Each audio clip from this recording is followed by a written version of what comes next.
And there you go. Did you get it right? More than 60 countries actually play pool. Hello again. So we know at the top of the draw it's an all-English semi-final. We're going to crack on now with our third quarter-final. Let me introduce you to the two competitors. First of all, Welshman, living now out of Worcester, Nigel Davis.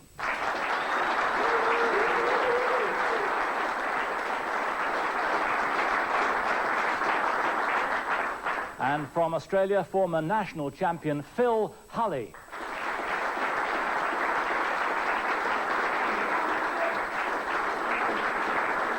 Let's get straight on with the play and join Jim White.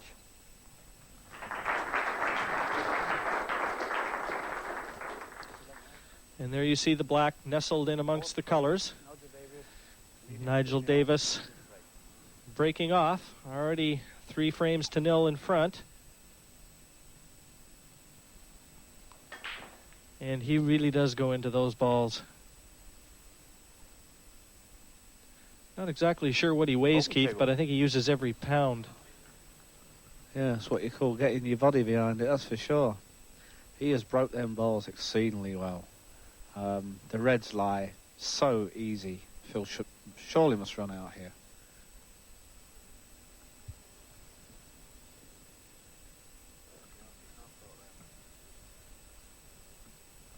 Yes, and at this level, I think these are the sort of chances. I mean, not to mention that he's 3-0 down, but these are the sort of chances that he has to make use of.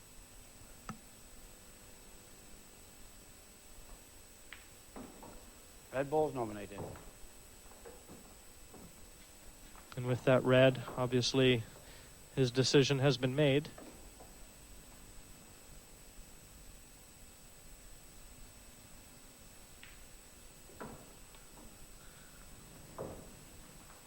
Phil is a former Australian champion.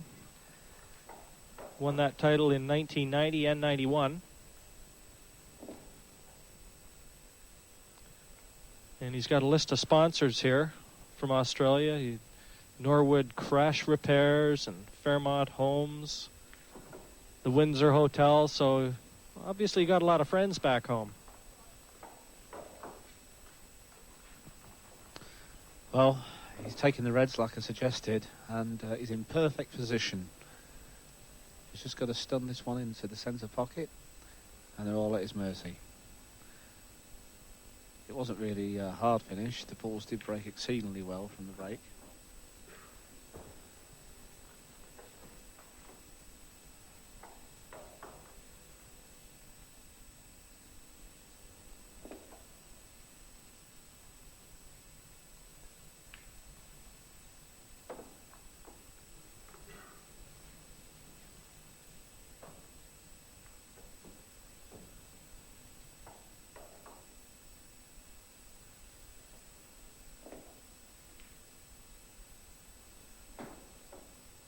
Well, this is a good performance from Phil, and one that he desperately needed.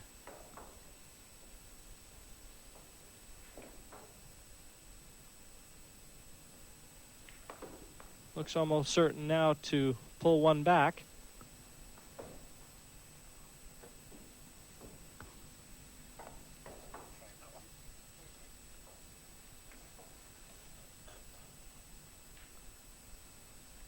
And with it, the fastest frame in this match thus far goes to Phil Hulley, and he narrows the deficit to 2 frames, still trailing 3-1 in this best of 13 encounter. It's Hulley at the table, and currently trailing by 4 frames to 2.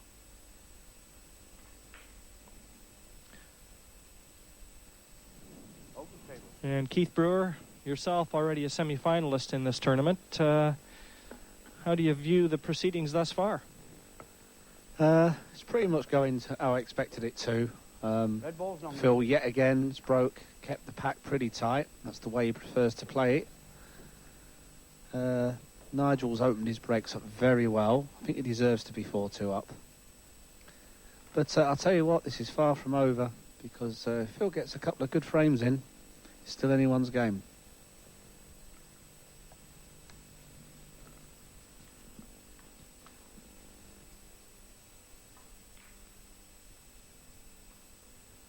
Yellow balls to play. And just having a word with Phil Hulley at the interval.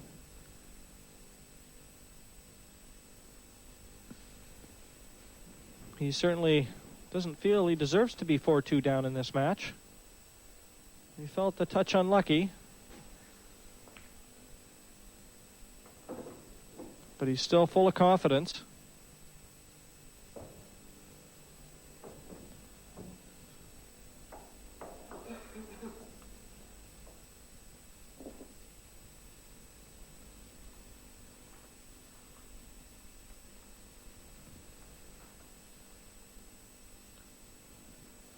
And of these two players in this quarterfinal, I believe Hulley is the only one with any television experience. He played in his national final about 3 years ago. And that's a terrific pot. Not so sure that he actually meant the pot the ball. I think he tried to cover the pocket there. He's down to 5 balls now, and they're not really lying perfectly for a run out. So I'm a little bit surprised if he'll go for another shot. I think we might just see him cover the bottom pocket here.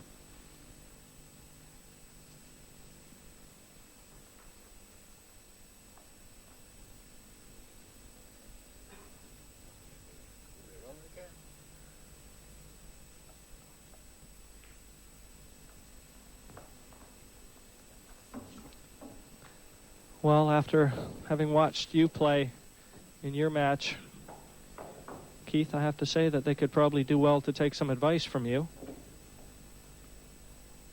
Certainly, you would have to be considered one of the pre-tournament favorites.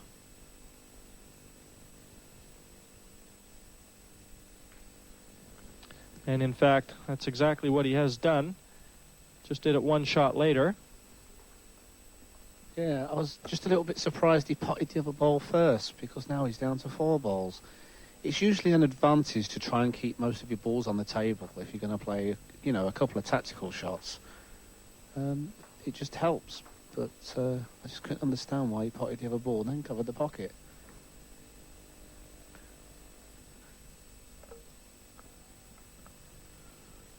Yes, and I don't know about you people at home, but I've got my notepad and pencil out. Certainly a game that, from my perspective anyway, it's a type of learn as you go. And I've really found myself at school here this week.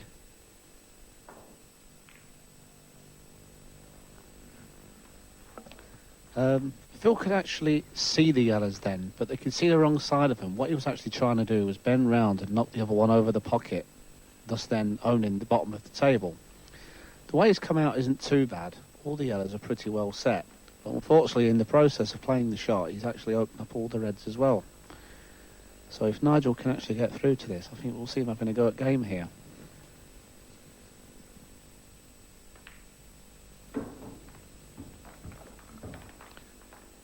And if Nigel does have one strong point that has been very dominant in this match, it would have been his superior potting skills. He's been aggressive and put use to virtually every chance he's had.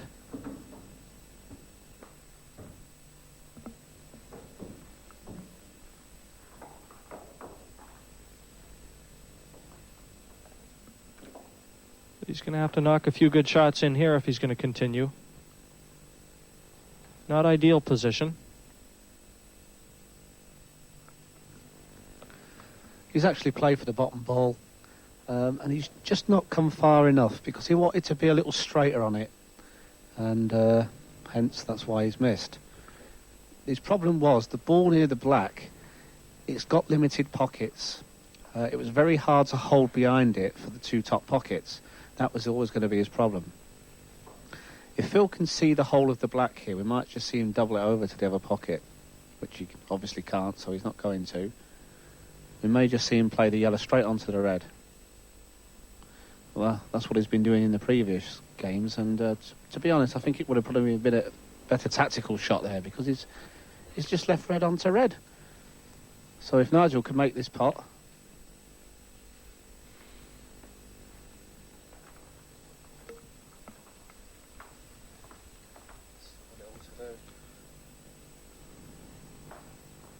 Well, the early advantage probably looks as though it might be favoring Nigel. There's still all to do in this, the 7th frame. How? 2 visits.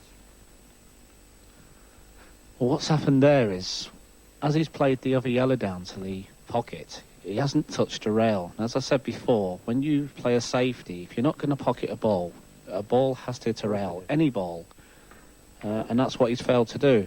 So now really he's given Nigel an easy chance to finish the frame.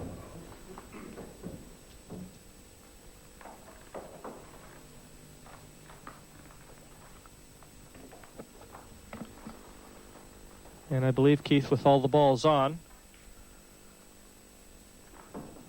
and this red obviously passing to the bottom left-hand corner, this frame must surely be at his mercy.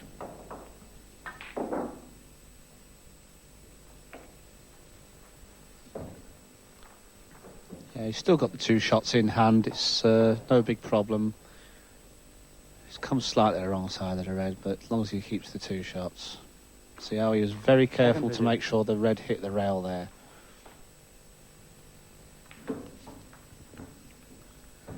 And just a simple black for a 5-2 advantage. And with that, it's Nigel Davis, the Welshman, pulling in front now, 5-2, in this best of 13. So that means he needs to get to 7. Well, we've got 2 of the top players playing here today, but I wonder, how many pool players are there actually in the world? And there's your answer. Welcome back. 90 million, probably 90 million plus. I wonder who counted those registered pool players worldwide. And Phil Hulley from Australia, he's trailing by 5 frames to 2. He's got it all to do now. 8th frame, Nigel leads. 5-2, Nigel to break. An awful large contingent from Australia made the trip to England, and Phil Hulley is their lone representative in this individual championship. Ball potted. Yeah, that's right. He's the last one from Australia. They actually had 4 players in the first round. One by one they were filtered out. If you count Eddie Charlton, they actually had 5 in it, because although Eddie was playing, he doesn't actually play for their national team. So Australia had 5 representatives at the start. They were unlucky. The captain and Eddie Charlton were both lost 7-6. A bit unfortunate in the second round. But Nigel here playing, he also had a very tough game in his last round to the Frenchman. He was 6-5 down and came through 7-6. So he knows what it's like to be under the cosh. Yet again, very good open break. That's the way Nigel likes to play it. Took the reds, and if you just look where the 4 reds are situated, I just cannot see him miss him. Looks like 6-2.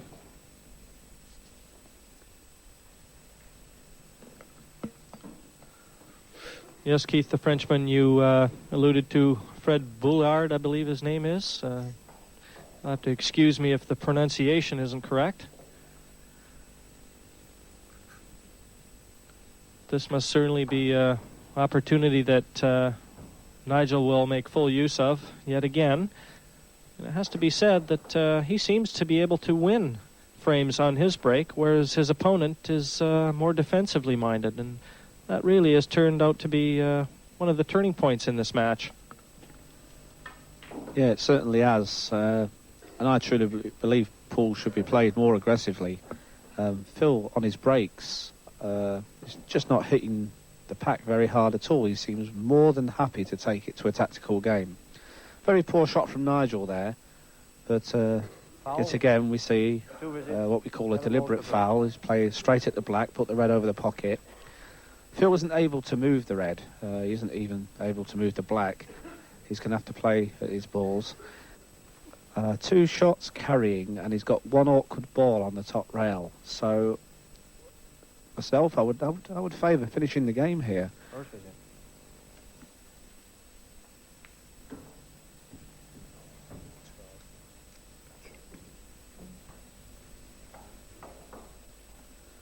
Well, he's played his bad shot straight away. he was trying to get the one on the rail out of the way, and then obviously just pot the balls and come down for the black. It's a little bit trickier now. He's still got the pot into the middle.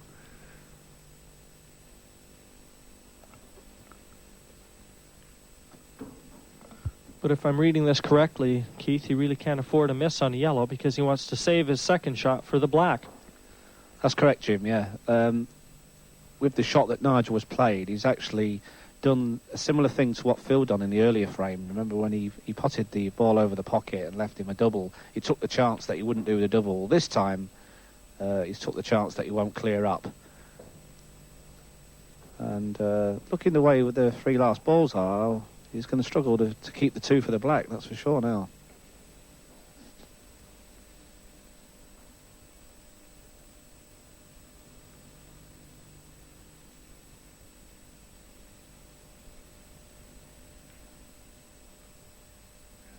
Second visit. Well, that certainly changed the complexion of this frame. Now he's either going to have to try and clear up at this visit or try and play a safety or hopefully a snooker.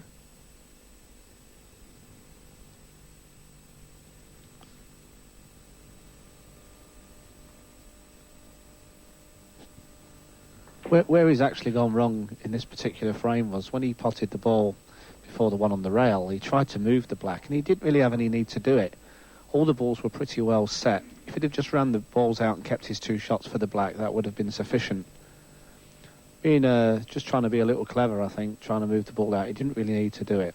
He's felt quite well here. He can play a good safety. Made sure he hit the rail this time. But I don't think he's hit it hard enough because I think Nigel can actually go rail first and pot the red here. Yes, and there you see a good view of it.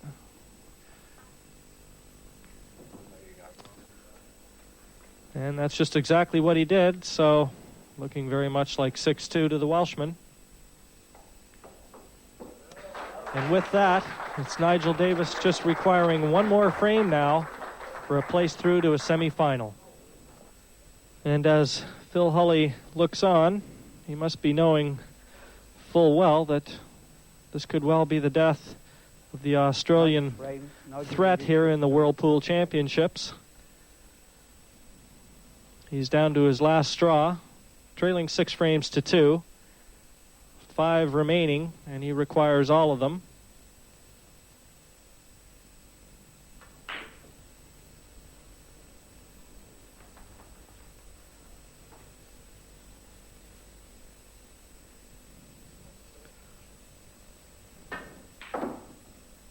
Yellow ball's nominated. It's been that man, Nigel Davis, the Welshman who now resides in Worcester, that's been taking better use of his chances. He's been far more attacking, and he's got the shots when he's needed them.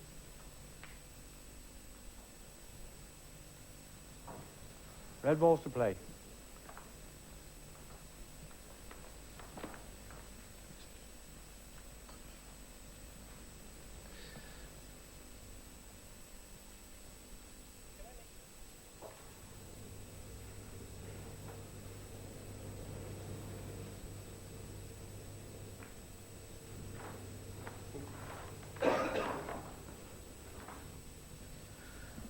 Six-2 is a very comfortable lead, but my co-commentator saw a 6-2 lead dissipate very quickly. One of the earlier quarterfinals. I knew he was going to remind me about that somehow. One of the things with pool is that it's a very fast, open game. And if you don't get to the table and you can't pot them balls, there's not a lot you can do. And I can tell you, I wasn't an happy man sat in my chair watching 4 frames drift by. But there you go. Somehow, I just don't think it's going to happen here. Phil yet again broke off very tight. Kept the balls well bunched. But I think at 6-2 down, I think he's just going to have a go. Because he's not going to win like this.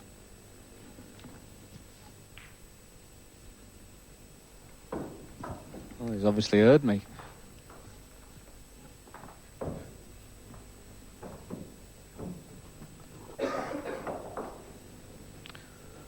The tactics that the Australian has been employing haven't been working.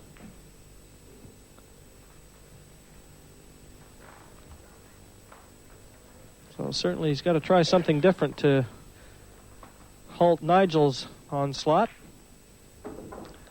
Nigel took the first 3 frames in this match, then lost 2 on the spin, and then has taken the next 3.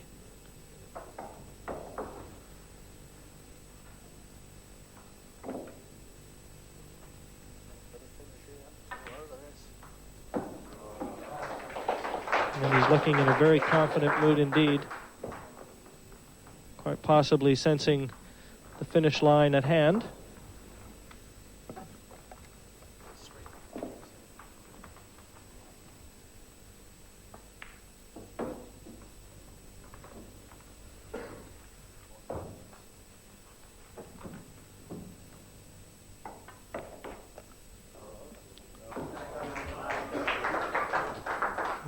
Well, this could be the beginning of the end, and a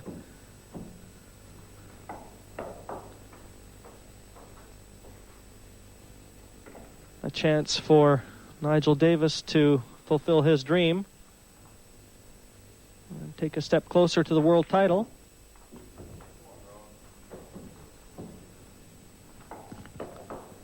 He's just got to screw around the 2 angles just to avoid all the reds. And he's done it perfectly.